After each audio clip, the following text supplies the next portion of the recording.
Hi guys, Tuesday, 5th of May. We've got to a really exciting point now. The tanks are essentially finished enough that they're ready to use more than they were just being used. I think last video I mentioned that the males were in, we had some other fish in this tank, the first tank behind me. I'm now turning from the fish farmer who has to do building work as well to actually getting on to spawning some fish, which has always been planned for Thursday. So today's the real first proper step of moving on to that. So basically what I've got to do, the females are in the tank still inside, all the females and the 8 fry from last year, tosai from last year, which have been kept. They're now coming outside to this first tank behind me, and then the tank inside will have to be cleaned down. The sides all jet washed, all cleaned out, ready for spawning to take place, and that's planned for Thursday. So really looking forward to that. That's what all the effort's worth, makes all the effort worthwhile. I mean, putting the tanks together and doing stuff which I'm not necessarily good at and don't necessarily enjoy either. So that's the task at the moment. What I've got to do first, I'll show you around the side here where the little filter chamber's been built, and I'll show you cleaning the EazyPod as well. And then say this tank behind me has got to be drained down as well. Water will be pumped from inside and come from inside out to this tank because it's warmer. Inside's about 20 degrees at the moment. These are being covered at the moment. You see the cover on the tank behind me. This is just a temporary cover. The polycarbonate sheet that I ordered has got lost in coronavirus somewhere. I'm not sure when that's going to arrive. So we just put these quick bubble wrap covers together yesterday, so that we can try and keep this nice sunshine in and keep the chill wind off, and hopefully that will keep the water up around the 20 degree mark for when they go back in, or the spawning set go back in on Thursday morning, and hopefully they'll spawn Thursday evening. So that's the plan. Anyway, so I'll show you around the corner in the filter chamber bit. So this is the now enclosed filter chamber. Got both these pods in here. Everything covered over. It's almost finished. There's more insulation sheets to go around the tanks at the back here, and there's a bit of wood there in the corner, which is one of those kind of bits of wood that's out of the way, and me being me, probably it's too easy not to finish it, but it must get finished because that will be half a job. Anyway, this is the EazyPod that's currently running and needs cleaning. So I'm just going to show you the quick process that there is for cleaning an EazyPod. First of all, we turn off the pump, and being gravity fed, what's going to happen is the two water levels in the tank and now the EazyPod will equalise. The tank's actually running a bit low of water at the moment, so it won't fill up quite as high as it would normally. This pump here, so obviously the exit here runs out to goes to the pump. So we pop this pipe into the insert inside. Little jiggle wiggle. Don't normally use this bit of pipe, but there we go. Oh, there you go. Just slots inside the. For some reason. There we go. Just slots inside the 3-inch pipe that's the outlet which goes to the pump. So this is now equal to the level. Around the side here I've got a slide valve which comes from the bottom drain. So we just close that down. Then this air valve here is coming from the air pump. Normally this is closed, and the air is now running air stones inside the tank. If I just turn that, it brings the air into the tank here, and we can see the media starts to churn away, and around the outside, you may or may not see on the camera here today, we can see muck coming out of the static cordless media, and this water on the outside becoming dirtier and dirtier as that muck's pushed away and driven out of the churning cordless. I did a video and showed this on I shared it on Facebook and the Evolution Aqua website the other day, or Facebook group, Evolution Aqua Facebook group, and there was lots of discussion about where the water should be or shouldn't be, and it should be coming over these chambers, and all sorts of some various comments, I'll say. You know, anybody who's got the automatic EazyPod knows that the water finds its own level when it's pump fed and never comes over these channels at all. So it's not a requirement to clean the filter media for the water to come out of there. This is cleanly perfect. The most important thing, as anybody with an EazyPod or a Nexus that has run it for a long while, you know, this isn't new. I mean, the Nexus Easy was out over 15 years ago. And the only most important thing is that you churn the media, it's all turning around and it's driving the waste out of it. These fish are being fed a fair bit every day. And this has only been cleaned twice, I think, since it's been running. A couple of weeks it's been running. Just to mention I've just done water tests before I started cleaning this. I've been using these pocket, these Hana meters. I actually bought these in September, and for whatever reason just didn't start using them until the other week.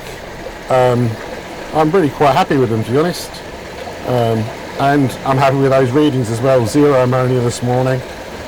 I don't know, other times there's been ammonia readings, so I know the unit is capable of doing a reading, should I say. And the nitrite as well. You know, I'm happy with that, where we're at the moment with the newness and the freshness of the system. No problem at all with those readings. The fish are as happy as anything. And that's this tank is where the males are. Anyway, so we've churned this around for a little while. Around the side here,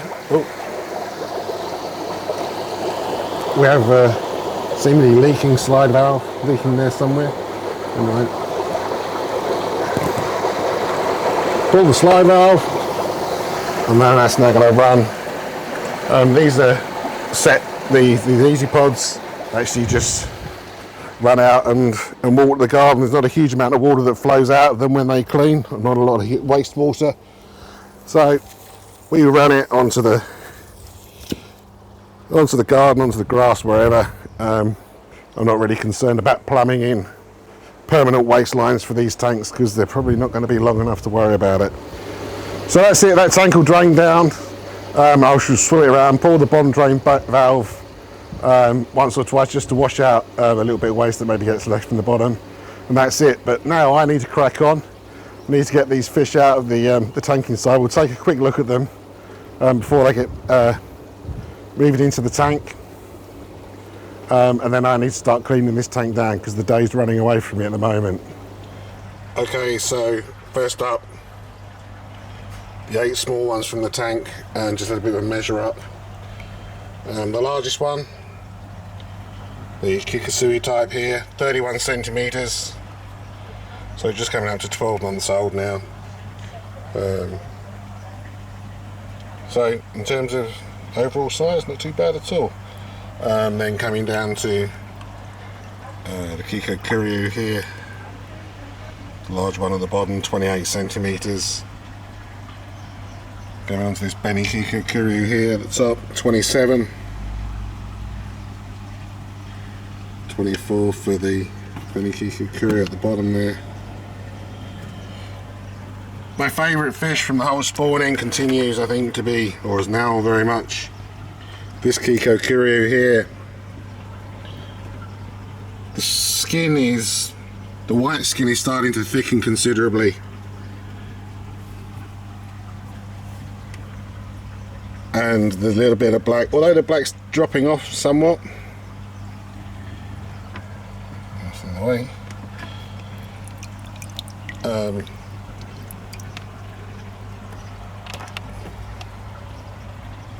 Yeah, although the black's dropping off somewhat, it's becoming more defined and much cleaner as a fish. And the black that it does have in the Modakura on the fins, on the black scales on the back, and it's got black lips as well in true goth style. So really interesting to see how that one develops. And I think that came in at 21 centimeters. Then we go right down to the smallest. This little Kawakami of uncertain origin. Again though, this also has black lips, very interestingly. And that's 17 centimetres. No, sorry, 12 centimetres. So 31 centimetres through to 12 centimetres, so some size range. There were bigger fish that weren't kept. Obviously along the line, probably smaller fish that weren't kept as well. Although, no, the yellow and white one was the smallest, wasn't it, from the last selection. So, anyway, get these into the tank. The tank has now been filled with water. Well, the outdoor tank has been filled with water from the indoor tank. So that's about 20 degrees at the moment. And then hopefully we'll try and maintain some of that heat in there over the next couple of days before the main spawning female gets moved back in. We're going to get these into the tank, and then get the females out, and then I need to still get that tank jet washed down. So, but these will still make me happy and make me really excited to start this year's spawning even more so. This, of course, fish we looked at a little while ago in one of the videos was the prime female for last year, Omosako Kujaku. She was 3 years old when she came in, so now 58 centimetres. I think as I said in the previous video, unlikely she's going to get used as a female this year. Very obviously this year has in a much better condition to spawn than she was when we tried last year, when we couldn't get her to release her eggs. Obviously signs here on the abdomen that she has a good healthy set of eggs. She's done well for being inside for the past few weeks. Can't remember exactly when they went inside. Probably a month ago now, maybe 5 weeks or something. So she's been at 20 degrees, as have all the females. During that time being fed on JPD Shori, high protein food. Anyway, she seems in very nice condition, although unlikely that she's going to be used as a parent. But she'll stay outside here in the tank for the time being until I'm happy that spawning's been completed for this year. Yep, so there she is. We would have a look at some of the others. This, of course, the fish that was the main female parent last year. In fact, parent probably of all of the fish that we saw, the 8 fish we saw earlier. She was like the second choice. Wasn't intended to use her last year, of course, and probably not going to use this year, just going to have to space it out. But she's 48 centimetres now, so she did well, she grew well over the course of the summer after spawning, and I'll just continue to grow her through this summer, and very much expect that at some point in a later date, another year, she'll be used again as a parent. So just keep looking after her.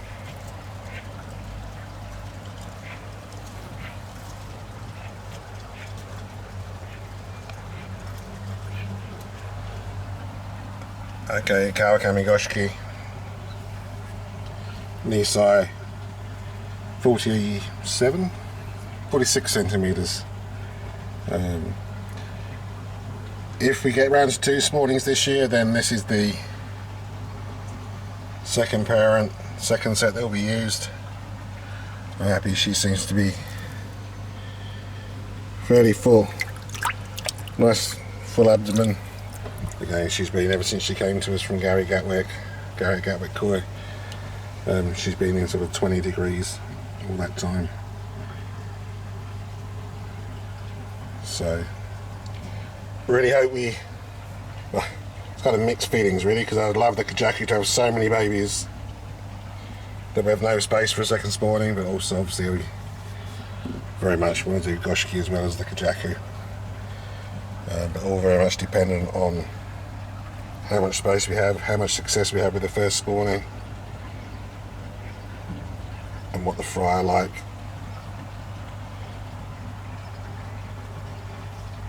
This will go with the Kawakami Goshiki, which I think has been on previous video as well. But when we get to the point of spawning, we'll take a closer look at them in more detail.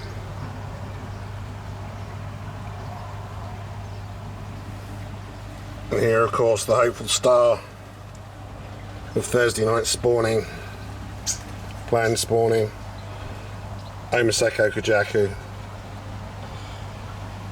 55 centimeters knee size. This fish, since it came in, so Gary again imported this fish in November time. I mean, since it came to me at the, I'm not sure when that was now, a couple of months back, she really has blossomed. Massive escalation. I think he's absolutely stunning on her. The skin is lovely and bright and shiny. The colour's nice. So everything about her whole temperament as well. I mean, she's, if you've seen the underwater videos I've made and some of the photographs I've posted on Facebook, her whole temperament is just so relaxed and so friendly. So I'm so excited about breeding her and hopefully getting something nice to come from her.